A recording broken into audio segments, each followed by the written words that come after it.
വിശുദ്ധ മത്തായി എഴുതിയ സുവിശേഷം 13-ാം അധ്യായം 10 മുതൽ 17 വരെയുള്ള വചനങ്ങൾ. ഉപമകളുടെ ഉദ്ദേശ്യം.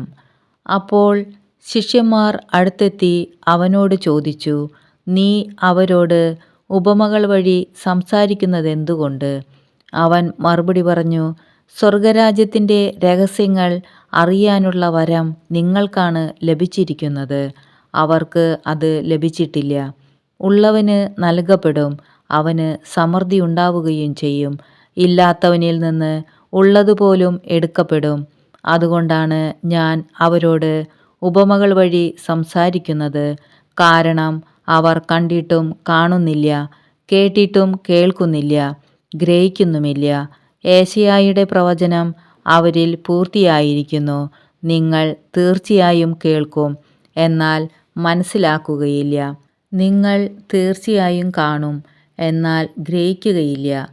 അവർ കണ്ണുകൊണ്ട് കണ്ട്, കാതുകൊണ്ട് കേട്ട്, ഹൃദയം കൊണ്ട് മനസ്സിലാക്കി മാനസാന്തരപ്പെടുകയും ഞാൻ അവരെ സുഖപ്പെടുത്തുകയും അസാധ്യമാകുമാറ് ഈ ജനതയുടെ ഹൃദയം കഠിനമായി തീർന്നിരിക്കുന്നു.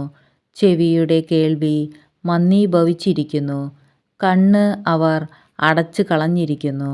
നിങ്ങളുടെ കണ്ണുകൾ ഭാഗ്യമുള്ളവ, എന്തെന്നാൽ അവ കാണുന്നു. നിങ്ങളുടെ കാതുകൾ ഭാഗ്യമുള്ളവ, എന്തെന്നാൽ അവ കേൾക്കുന്നു. സത്യമായി ഞാൻ നിങ്ങളോട് പറയുന്നു, അനേകം പ്രവാചകന്മാരും നീതിമാന്മാരും നിങ്ങൾ കാണുന്നവ കാണാൻ ആഗ്രഹിച്ചു, എങ്കിലും കണ്ടില്ല. നിങ്ങൾ കേൾക്കുന്നവ കേൾക്കാൻ ആഗ്രഹിച്ചു, എങ്കിലും കേട്ടില്ല.